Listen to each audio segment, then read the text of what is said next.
सपने वो नहीं होते, सपने वो नहीं होते जो सोते हुए आते हैं। सपने वो होते हैं जो हमें सोने ही नहीं देते। यह बात देश के पूर्व राष्ट्रपति, परमाणु वैज्ञानिक स्वर्गीय एपीजे अब्दुल कलाम ने कही थी। अब्दुल कलाम स्वयं स्वप्नदर्शी थे, यह आप जानते हैं। अब्दुल कलाम साहब बेहद गरीब परिवार में पैदा हुए। उनके पिता मल्लाह थे। बहुत बड़ा परिवार था।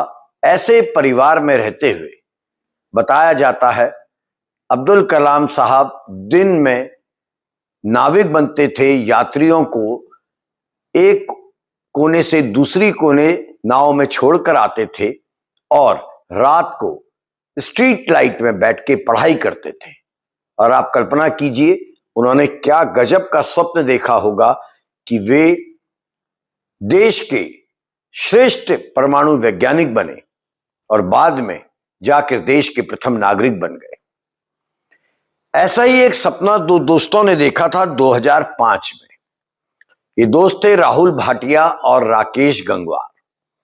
राकेश गंगवार और राहुल भाटिया का सपना था एक एयरलाइंस बनाने का, और इनके स्वप्न से पैदा हुई इंडिगो एयरलाइंस, देश की सबसे विश्वसनीय और टाइम पर चलने वाली एयरलाइन।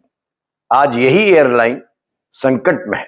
तो चलिए आज चर्चा करते हैं इन स्वप्नदर्शी दो दोस्तों के द्वारा बनाई गई इस इंडिगो एयरलाइंस की, जो इन दिनों बहुत ज्यादा नाराजगी अपने क्लाइंट्स की झेल रही है। देश के एयरपोर्ट्स में अफरा तफरी मची हुई है। इंडिगो एयरलाइंस पर विश्वास करने वाले अब इसके कटु आलोचक बन गए हैं। ऐसा क्यों हुआ, इसे समझने का प्रयास करते हैं। देश की सबसे विश्वसनीय और टाइम पर चलने वाली एयरलाइन बीते कई दिनों से परिचालन के संकट में फंस गई है।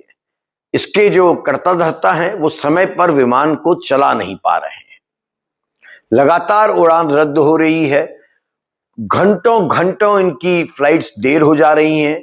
यात्री एयरपोर्ट में फंसे रह जा रहे हैं और टिकट दरों में इंडिगो के कारण अचानक भारी उछाल आ गया है। जाहिर है जब इंडिगो जैसी सबसे बड़ी एयरलाइंस में एक उसकी फ्लाइट्स कैंसिल होने लग जाए तो अन्य एयरलाइंस टिकट के दाम बढ़ा देंगी।